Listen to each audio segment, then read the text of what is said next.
sa pagbabago. The President-elect of the Republic of the Philippines, Mayor Rodrigo Roa Duterte.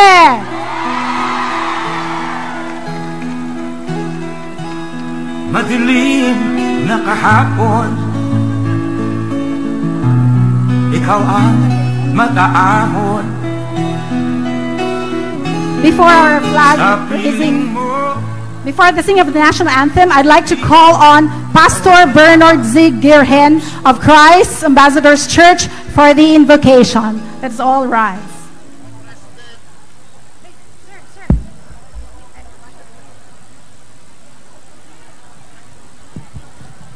Let us all rise.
I would like to call Ms. Chris Marie N. Pagkaliwagan for the singing to lead the national anthem, to be followed by the panunumpa sa Watawat ng Pilipinas, to be led by Ms. Christine T. Hernando.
Itaas po natin ang ating kanang kamay at sabay-sabay po natin bibigkasin ang panunumpa sa Watawat ng Pilipinas.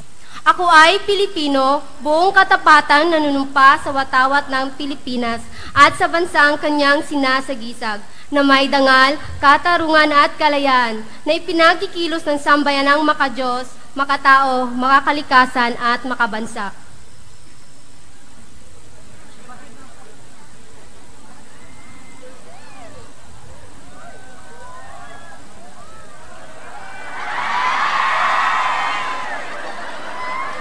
To lead the panunumpa ng kawani sa gobyerno, I would like to call Ms. Elizabeth B. Ulak.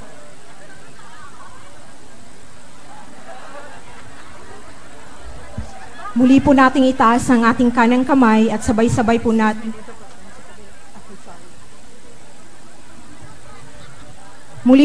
itaas ang ating kanang kamay at sabay-sabay po nating bigkasin ang panunumpa ng kawani ng gobyerno.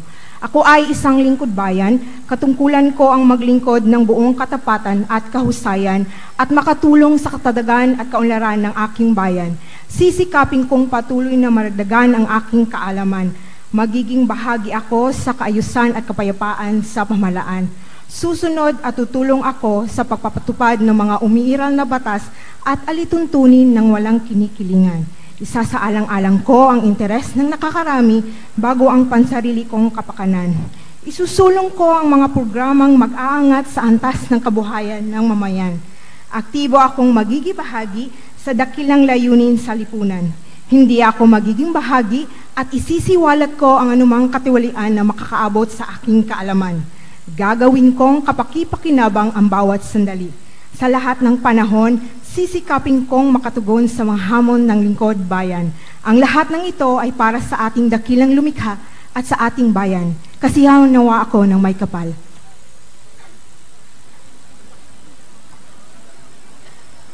You can now be seated for those who have chairs. Today's flag raising ceremony is being sponsored by the City Administrator's Office, headed by our City Administrator, Attorney Jesus Melchor Vega Kitain. And to introduce our guest of honor, I would like to call in Attorney Jesus Melchor V. Kitain, City Administrator.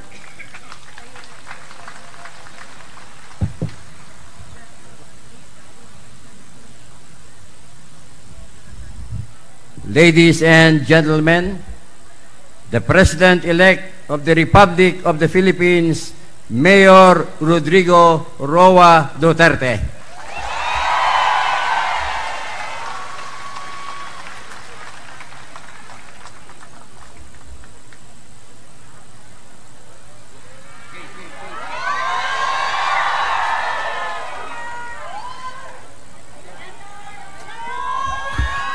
My countrymen, maayong buntag kaninyong tanan. Salamat sa inyong paghuwat na ay nabuntagan ko sa punerarya kanina. Tinawag bitaw. Dito ko, bawo ka naman pag ato kag usa ka parlor na may pinamamatay the speaker, so you have to go there. Kay siyempre Mayor God niya, ato ka na po, ug daghang patay, mabuntagan ka, kaya di ka pwede magkikistorya, maingon lang, kadaghan kung sa may namatay, maingon po, ano, na kinangalan, sir, patay naman na.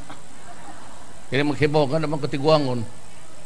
Kanang, ako ba, naminaw mamuntanan, usahay mauwaw ko, usahay maikog ko, usahay maluoy ko kaninyo, mga katawhan. I know gusto mong makiglamano, himamat, or even just is your talk. Ibaw ko, anak, kay inyo ko kung mayor for the last 22 years, or going 23. Pero ang problema, manggod, kaning pagka-presidente, it's fraught with so many protocols. Una-una, dili mo makaduol dayon ako kay barahon mo. Okay, nagtuo man na sila inyo kong patyo. Di patya. Di po ko kadool kay puggan ko. Siya pro, ayaw diha agi, dari ka agi. Sila gi magbaot. Onya, siga may miglalis, mingon man na sila nga mayor, wala may problema ang mutuo man may sa imo. I mean, that's not a problem really, kung kita-kita lang. Pero, ngaman siya nga, kanigong og imong order sundo namo, pero kanang order sa balaod namo para pagwardya nimo dili na nimo mabara. Kay mamatay ka sa among kamot, hagsa pud min tanan, balik may pagka-private tanan sa among serbisyo. So mga lang yung pasaylo ninyo. Basig ka ng akong entourage, makita ka na ay mga motorcycle cops, o niya na iduha ka sakyanan nga parehog kolor, haron mamili mong asa diha ang mayor. Kung ibaw ang pick up man lang ko nas tunga, di mo kumusangay niya na po iduha ka puti nga sakyanan nga pareho pog kolor, haron ka nang mupatay na ko, mutag na pag asa ko na sakay. Pero ako, inyong presidente, wala na problema. Pagkuwat lang mo speak up, kaya di ko mo sakay anang ilang sakyanan ako. Diri ako speak up kay diri ko na anar. Nagsugod ko pick up 1988. Mo presidente ko, pick up lang gihapon. Ako silang giingnan nga to sa wala kanya na dili ko mo sakay ano mga Mercedes-Benz nila. Kay ang tanang na nasakay diha, murag way swertes kinabuhi. Either mapahawa, mapriso, tangin na.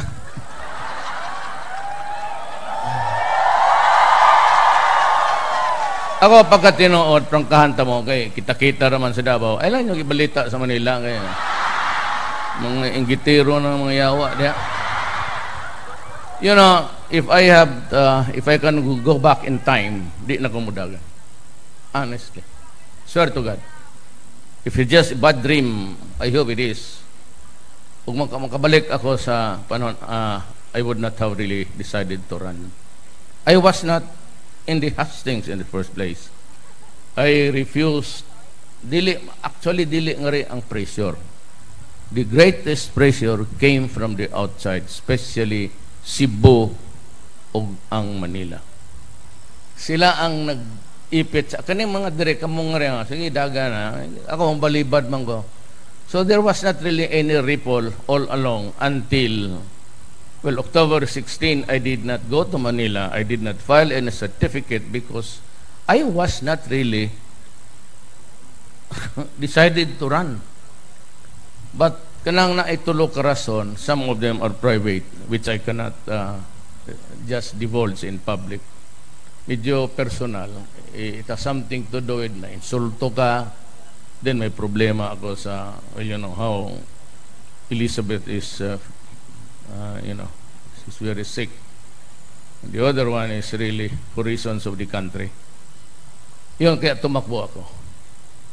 But, you know, wala akong gobernador o mayor o barangay captain outside of Davao supporting me. Except for a few. Mabilang mo sa 5 kamay ko, fingers rather, na ang nagsuporta sa akin, tagalabas. Wala akong barangay captain, wala lahat. But yet, as I was all along campaigning, nakikita ko sige ang crowd. It's not a crowd, it's a multitude. And every time that I'm introduced, they become wild. Not only with the applause, but shouting, tumakbo ka na kasi hirap na kami. Then I realized, yung sa Luneta, nung nakita ko sa may drone, so nakita ko doon sa monitor, it was filled to the brim. So sabi ko, isip ko, baka manalo ako. Then I had this tiff with the Catholic Church, and I had this tiff with the media. Well, sabi ko, you'll just have to accept me for what I am. If you cannot stand me, do not go near me, or do not even talk to me because I'm not into it anymore. Wa naman ni re-election, pagkatapos ito, next step is kamatayan na. So, man, I'm 71 years old. After I'll be 77, it would be a very lonely world for an old man to stay too much time in this planet. Kaya ako, wala na akong, sabi ko sa mga cabinet members, do not launch a campaign here in the office. If running for a public office or if you have plans to whatever, do not do it here in my cabinet. Ayaw ko yung nakaupo dito na magkandidato kasi you will just use the public funds and the time and the effort of government just to campaign to win. Sabi ko, pareho naman yung edad natin, we retire all together. Mga bata, Bebot Belio would be about 92 years old. Si Boy, who will be with me, will be 94 by that time. So what's the use of Tama na ito. Binigay ng Diyos to, tama na. But for the love of country, sabi ko, ako tanongin ninyo ako. Magtanong ka, Mayor, what is your advice? Gusto kong tumakbo ng presidente. Sabihin ko sa iyo, wag. Wag. Unless you are really have the passion to death about your country. That is the only thing that remains actually that motivates me to work. But, excuse me, pagali ko magtrabaho, I mean officially, it would be day after tomorrow, yet, it's okay.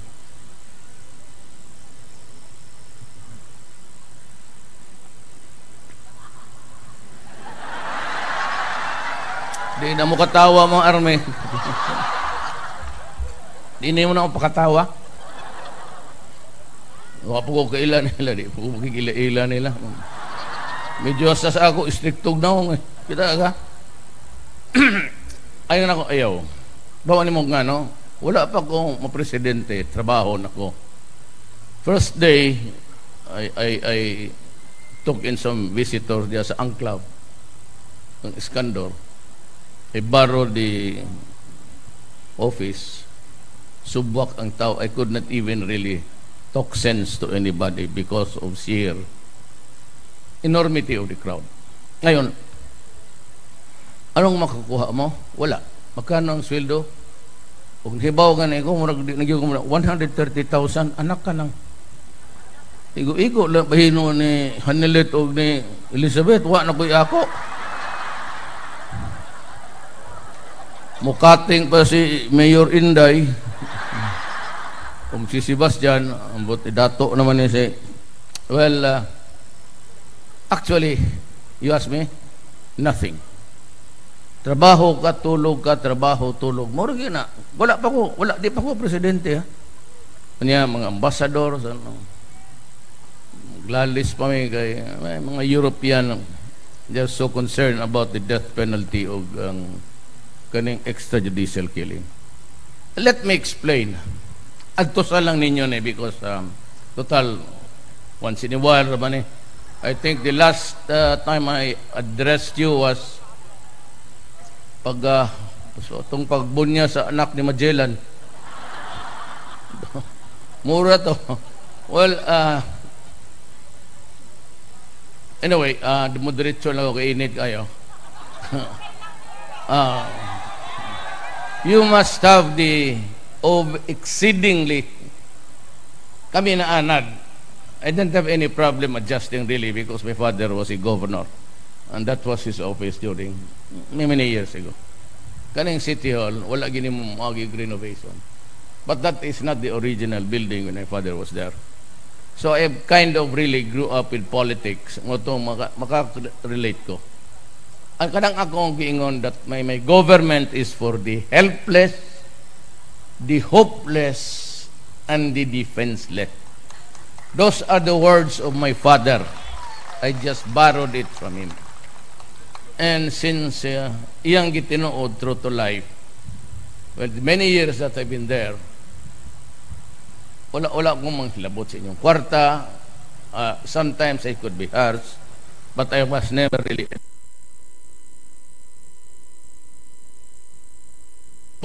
Kaning ako karon mo gihapon ang rule. There will be no corruption. Just like here. The first to whip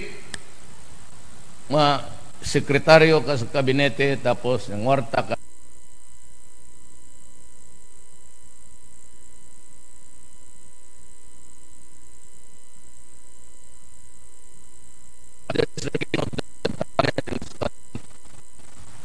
kanang naasa, I do not mean to offend anybody, kanang sa customs, BIR, engineering, business, ng business office, gibaliktad ko na, from the janitor down, you know, alam ninyo yan, from the chief of office hanggang janitor, binaliktad ko. Sabi ko, kasi, you know, ang tao manggod na anad, nakawawa ang Pilipino eh. For example, is how much is going to pay. 50 pesos o that they permit. Pati pulis. Tapos magdala ka talaga ng extra. Magdala ka ng 20 para pamigay. You know, kung gusto ko lang talaga magkapera, ilang kontrata nandito sa Davao na yung park lang na yan. So there was this allegation na right at the beginning, so pinahinto ko. And I called the audit people, commission on audit, i-audit mo muna before I continue with the work there. Otherwise, pag may nakita kayo maski piso na ninakaw, I will not only admit it, I will resign. Kaya ng ano ko, dito ganun rin. Hindi, ang Pilipino kasi hindi na nakakatikim ng, hindi na makatilaw og gobyerno ganing serbisyo og dili mo bayad. So, wala man ako sinasabi. Yung electricity, clearance, demolition, pati yung sheriff, gano'n. Hindi gagalaw yung hindi mo bigyan. Lahat pati dito, please stop it. For, alam ko, it adds to your lifestyle. Ayun ang customs. Yung sweldo na BR, ang ano nila, ano lang yan, pang dugang na lang na added value. But the main source is really corruption. And it has to stop. I am hell-bent in stopping corruption. Ayaw ko talaga. So, yan ang tandaan ninyo because you'll never get any help from me kung may mga kaso kayo na gano'n. Kasi, wala hindi na talaga ang tao na wala na ipahuway. Wala nang pahinga sa corruption. Lahat ng permit meron. So, ganito yan. I'll start here in Davao kasi i-implement ka worldwide. I do not want people, especially Professional Regulations Commission, yung ano ninyo dyan. You have to come up with something better than that. Dito sa passport, natutulog na yung lalo ni mga kutabato, yung mga muro na magkuha ng dyan sa pavement. So, itong foreign affairs, sinabi ko kay Yasay, I'll give you 2 months. Akala ko ba bilitan na bili ng computer araw-araw, gastos, tignan mo yung expenditure ng gobyerno. Sir, computer 5. Bakit? Abuti ng isang no. I do not want people okay. Pagdating doon, bigyan mo ng sayo, ma'am, paano ito? Ito, you produce this. Give her or him a shopping list. Ito ang once na compliant niya, wag mo nang dagdagan, wag mo nang do not ask for more or something less na ito mali. You make it clear to the Filipino na gano'n. Tapos pagtanggap, yung magtanggap, we sign a ledger. Receive the application for the clearance, whatever, of Rodrigo Duterte. Ikaw ang sa window magpirma. Pirmahin mo rin siya, you go to your computer. See the workload ninyo. You make a project. Must be a must. Chief of Office ang magana. The Chief of Office must make a projection. Kailangan ninyo publicate.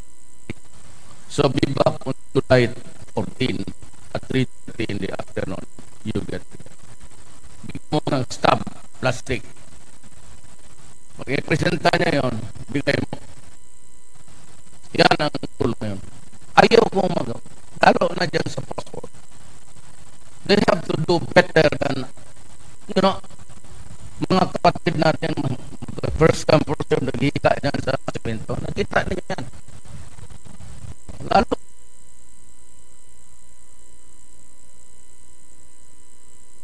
yan ang isa dyan.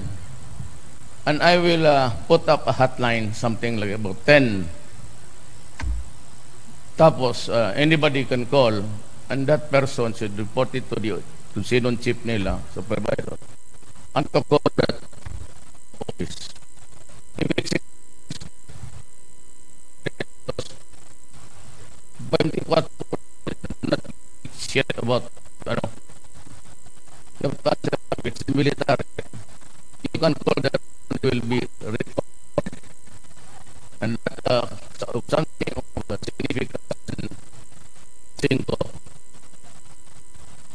I will accordingly.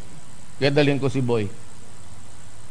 Pati yung mga sa local government, yung contracts ng local government, there is a lot of graft and corruption in the local governments. Pati yung mga purchases. Pag tignan ko, there's an anomalous report, I'll ask the ombudsman para sa Malacanang, then he will review the total. Alam na ni Boyan. Pati yung local executives. Maraming local executives na sa droga. So pagka nasa droga ka, you cannot select your own chief of police or city police director. Alam ako, maraming nanalo dito ngayon because they never really bothered to join a political party. They just went ahead to run because they had money. Now, kung sa drugs yan, I dare say to you now that if it is not interdicted on time, the next 7 years elections would be narco politics. And we would be like Mexico. Sa Mexico, ang babaeng mayor took her out of office in the morning, and in the afternoon, she was dead. I will not allow my country to degenerate into that kind of basurahan. For as long as I'm mayor, the curfew will be maintained. Ang hindi kasi naintindihan ng mga pare, pati yung mga bleeding hearts, is ganito. Itong mga human rights ng mga congressman, pagkabobo naman ninyo. Ay talagang bobo eh. With all the rantings, you know, when we take into custody a child or children, we are not in the process of arresting.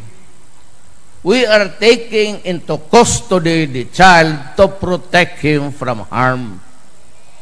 Ang hindi naintindihan ng mga human rights violation, paano maging human rights? You protect the children of this country by controlling their movements at night. And that is human rights violation. Kung sa mga po din si Gascon, you better find a shade. Hayaan mo na lang ako dito. Maghanap kayo ng saya. Sa badya. Sige na na. Hoy, ang kapital mo kay maputi ka pag naitim ka, pangit ka, ulis kayo dyan.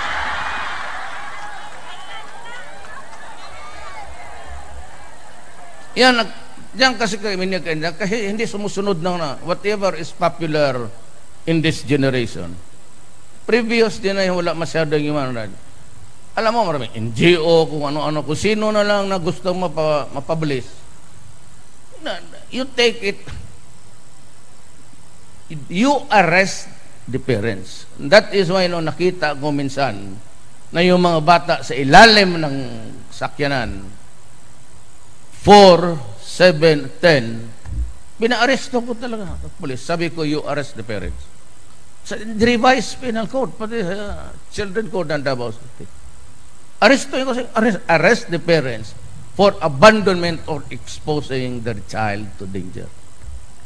That is how government wants to protect its children. So, marinig kayo, mga walang ginawa yan, human rights. Katurpihan yan. Human rights sa mga inosente. Bro. Now, itong death penalty. Hindi nila nakuha eh. Sabi nila, meron naman tayong death penalty noon. Sabi ninyo, it would deter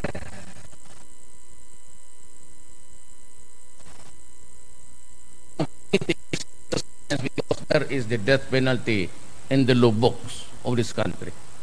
Meron tayo hanggang inilift. It's retribution. Dalawa yan eh. Positivist theory pati itong classical. Ako, ang pagkatao ko, I believe in the retribution. Why? Magbayad ka. Anak ng, pag may pinatay ka, o tapos ni-rape mo, dapat magpagamatay.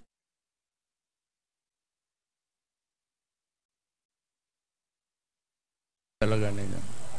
Hindi ako atras dito. And I tell you now, as I have said before, so napuyapan? Tiguang o bata? Tang 911? Ay, hawa na lagi mo da. Pangita mo, glandong to. Get a shader somewhere. Because I'm enunciating now the policy of government. Day after tomorrow, mag-take out na ko eh. Ang, ano na nga ito sa kuwan?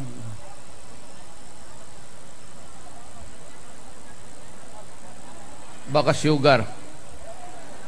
Baka sugar.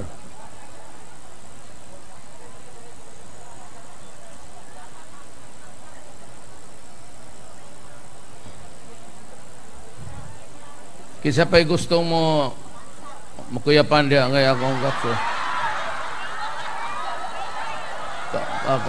Kanang bata-bata lang. Dari sa akong kiliran. Kabigaon ba ninyo eh?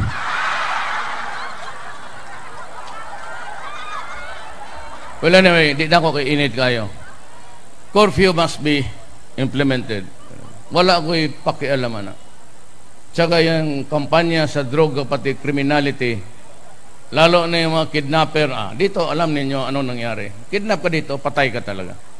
Wala nang kidnap dito sa Davao na buhay. Alam ninyo yan. Kaya mag-surrender ka o alam mo, mag-surrender ka o magipaglaban ka, it will be implemented criminality. Yun ang gusto ng tao. Yun ang sinasabi. OFW, nag-landslide ako. America, nag-landslide ako. Why?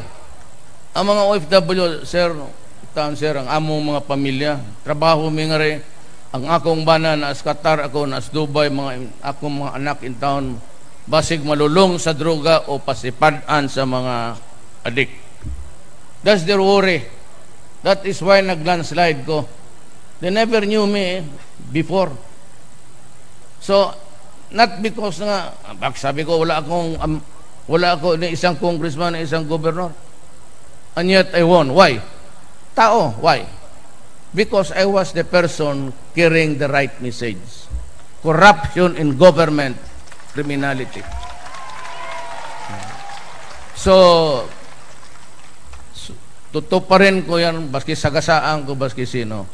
And I stake my honor, my life, and the presidency itself. Even if I lose it, pagka sinabi kong huminto kayo. Impeachment na ka, go ahead. Wala ay problema sa ako. I will insist what I promise to the people. Kaya kayo lahat, government employees, yung mga civilians, private sector, ganito yan. Pag sa gobyerno ka, ikaw ang superior, tapos you pressure your subordinate, ito ilagay mo dyan, ganon, tapos takutin mo. All you have to do is call me. Mayor, pressure ko anong akong chief of office per man.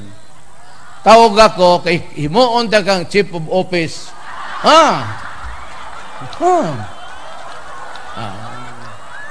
Huwag ka yun magkumpiyansa sa akin.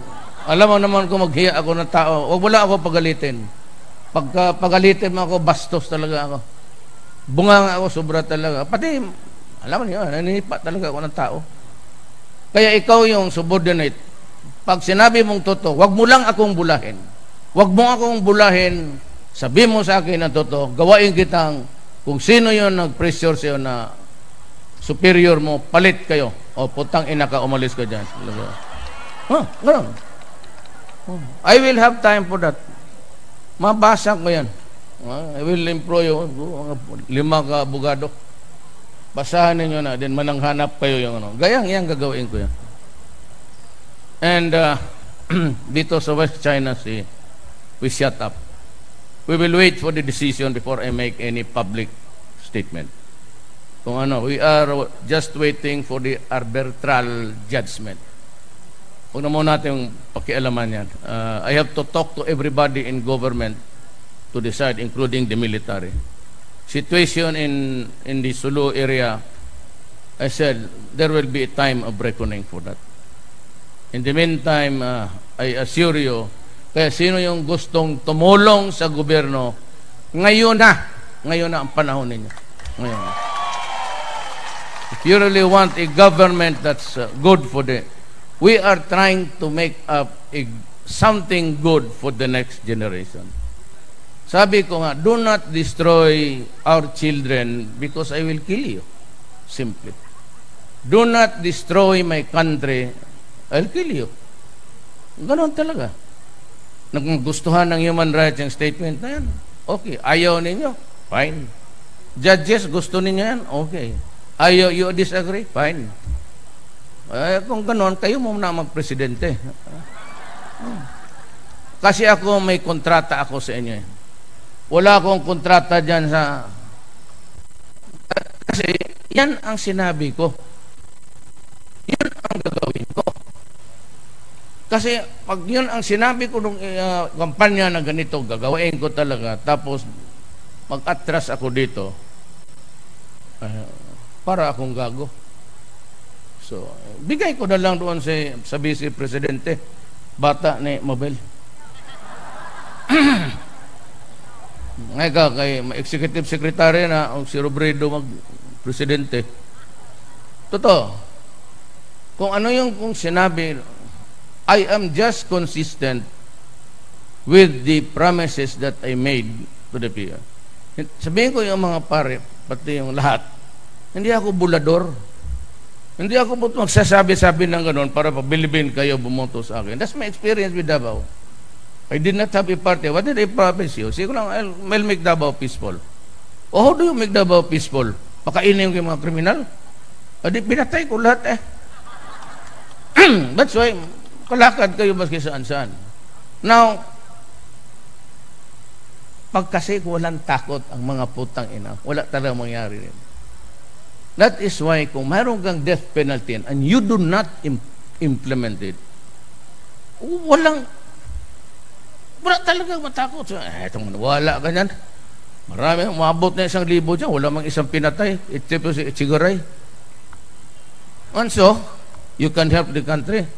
Kasi ang pagtingin kasi nitong mga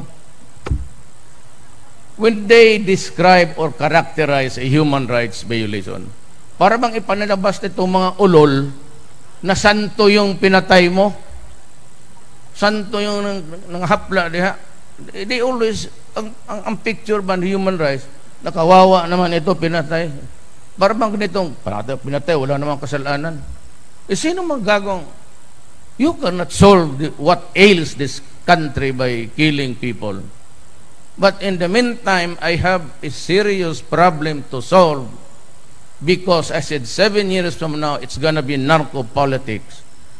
And to think that we have children to protect, hindi ka naman nalulong sa droga, hindi naman makalabas sa gabi, hihilain lang yung estudyante, pagsakay ng tricycle, mayroon pa dyan sa Ecolan.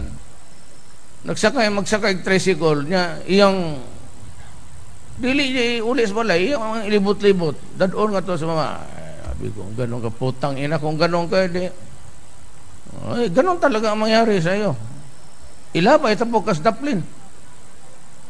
Bakit ganun? Tapos pag human rights, yun si pinatay, human rights. Hindi tayo magkaintindihan yan.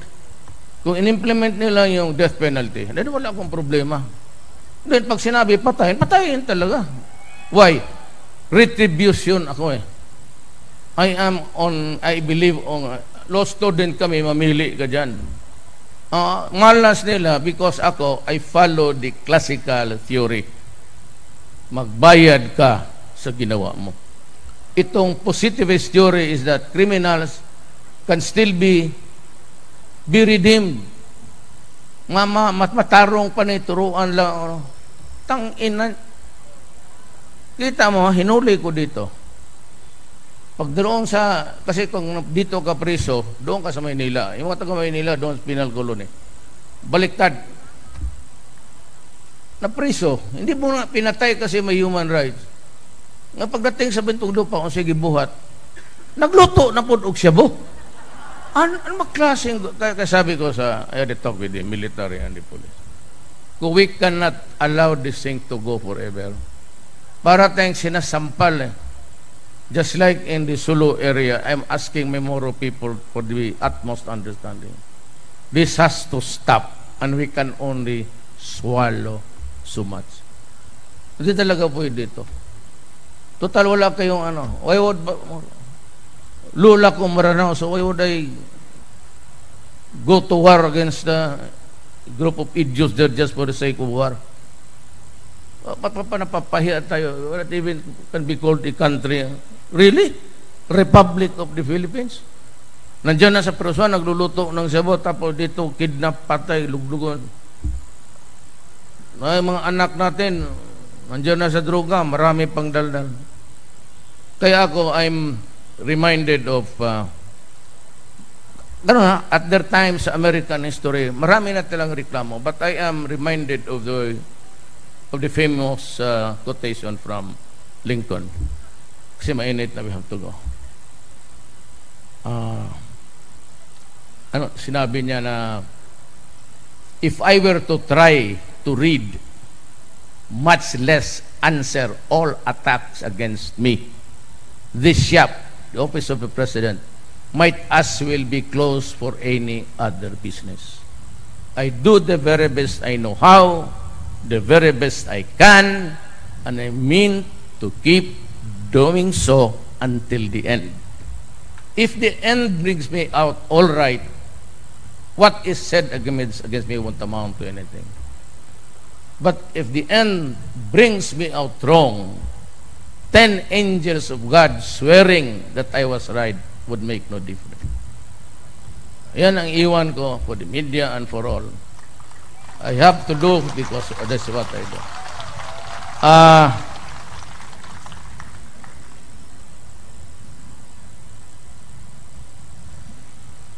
Wala mang ibang mga tao dito, the personalities are they here?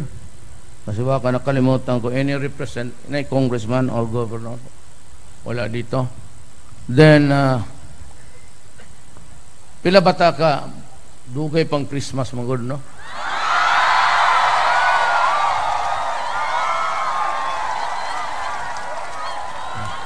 Hibaw ko, gibaligyan na ninyo sa lasto na? No. Yung mga lasto kolekto dyan, tumabi, ay, apel to mag-salve. This will be given directly, and this money will not be used to pay for it.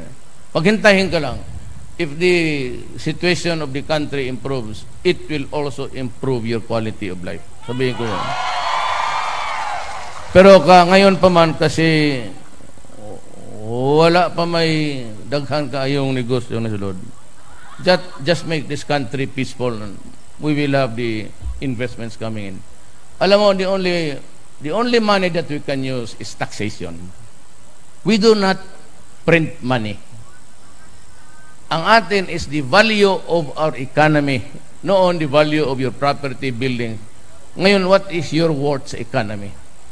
Marami bang tao may trabaho, may produkto bang pinapalabas, may produkto bang nabibili dito?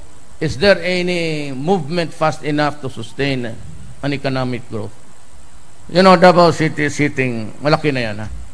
We have hit 4% sa ating economic growth, domestic city. But ang growth rate natin is something else. I will reinstall the program of family planning. 1, 2, 3. Tama na yan. So, mga social workers, you must be proactive. Nag-ingon ba si Mayor, mga anak, kapag ikalima, putlo niya yung utin.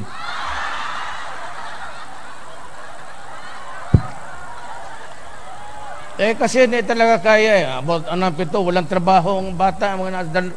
Sus Marius. Better shape up. Ayaw na, una yung simbahan. Away kami dyan eh. Noon pa yan, it started during Ramos's time, because Ramos was the only president brave enough to implement the family planning. Pati ako, binabangga ako talaga ng simbahan. Hindi na realistic eh. I am not particularly referring to any scripture or literature or whatnot. Kanang ilang ginasulti diha.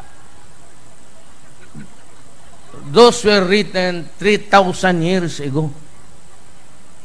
Ano ba pakialam natin sa kanilang sinusulat na iba kay pilay santo na Katoliko, baka pilay santo na to 5,000 kapin. Nak-anak kadagan ana, wata kay bag mga palahubog to, mga sugarol to, mga yawa to. Mismo na iyang San Pedro ka gwardiya sa langit, kasabong ang buang. Dulalag manok. May tarik-tarik naman ito. Ako, I believe in one God. Allah. Period. Only one God ako. Marami, daghan na ba na ito Ginoo? Kung ma-appear na sila tanan 5,000 kapin, mamili ka kay Simampuan, Santiago, Santo Isabelo, Santo Roman, Santilmo, si Tilmo na Salto, Santo Rodrigo. Bitaw, I'd like to end this by just making you a little bit happy today. The Plantilla will receive 10,000. Educational assistance to ha. So, og dili ninyo, kamo ba, Chief of Office, you determine. O kaning mga, totoo, empleyado, palahubog, ayaw yatag, you call the wife. Diyanin na lang. Sa mga lalaki lang. Sa mga lalaki, I'm ordering the treasurer. Habas treasurer? Retire na? Okay, say acting. Who's the acting treasurer? O naman dahil si Congressman sa Masarate. Unsa ba ka? Sorry ha. Tres. Kisabay tres dre. Hay mga yawang nabada si Tuhon ng way treasurer. Well, anyway, the second in command listening now. Ang Plantilla yatag sa asawa. Contract of services mo gyapon. Your wife o babae ka, okay lang. Auxiliary personnel, asawa. Bigyan sa asawa. Samot na, PNP. Mga police. Tagduhay asawa ng mga yawa. Tunod. Mga kama mo nang masuko ko mag-parking na saan ang mga bar. Kaya mo na ibuhat na magsisod nga ito magsipanguyab ang mga gwapa niya. Unya, pabuntisan. Kadaghanan na, that's the history of Davao, ha? Kanang mga babae ba nga paanakan lang for the sake of, you know, it's very stupid. Total na may pills diha. Ako naghahatag kong pills nga libre. Tino na, you can get your pills here. Ambot lang if Mayor Inday will continue with the program. Pati nga kin ligation, 5,000. You give the 2,000 to the doctor, 3,000 imo. Per ligation. Vasectomy, another 5,000. O ipaputol yung demo, 10,000. Para wala na yung problema. Ako wala naman. Paputol naman ako. Ay, so kato nagka-problema ko kang Elizabeth o kang Manilit. Hapit ko buwag eh. Nga magsige nagdikit na ako. Trabaho ko da si kadlaw na sa tubangan. Ay, paputol ko na para ano problema. Putol na. Putol na ang bisyo. Ayaw na. PNP personnel, wife. You, the wives, pati sa ang task force Davao, bungay mo na.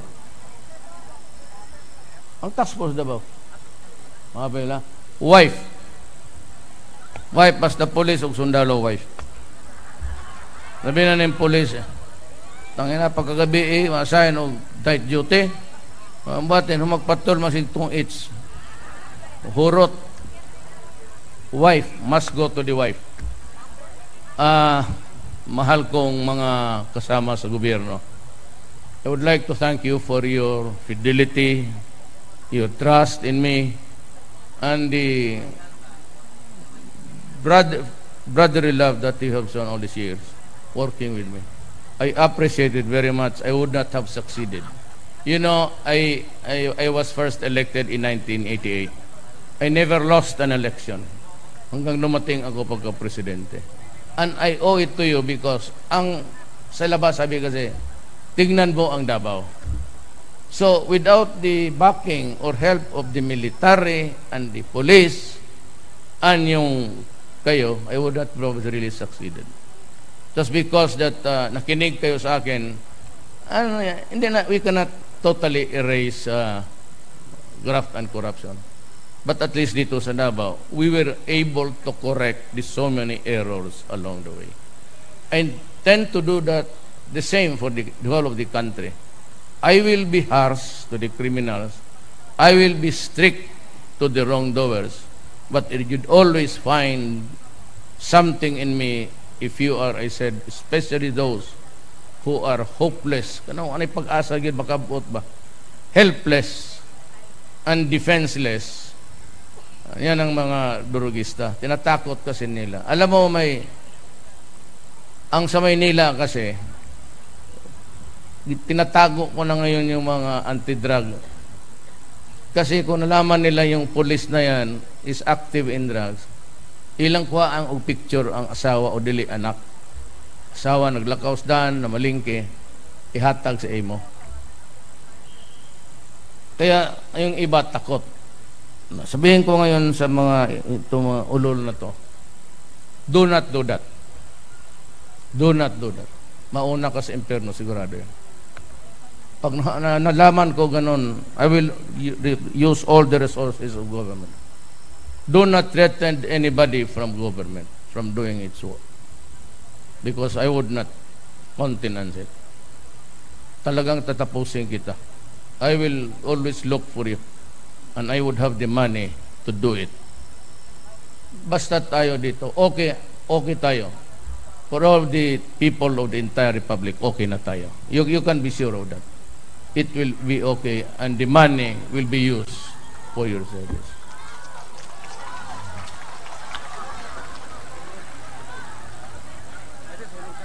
Ha? Nahulog?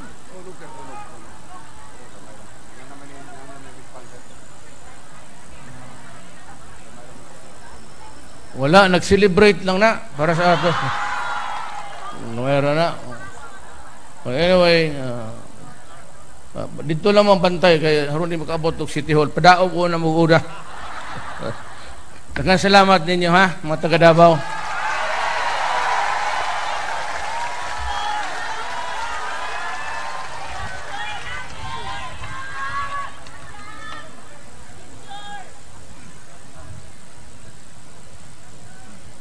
Hello. In keeping with today's vibrant and celebratory mood, would like to take this very special occasion and opportunity to give a recognition and appreciation to the two of the President-elect's most trusted men. First is, would like to present this plaque of recognition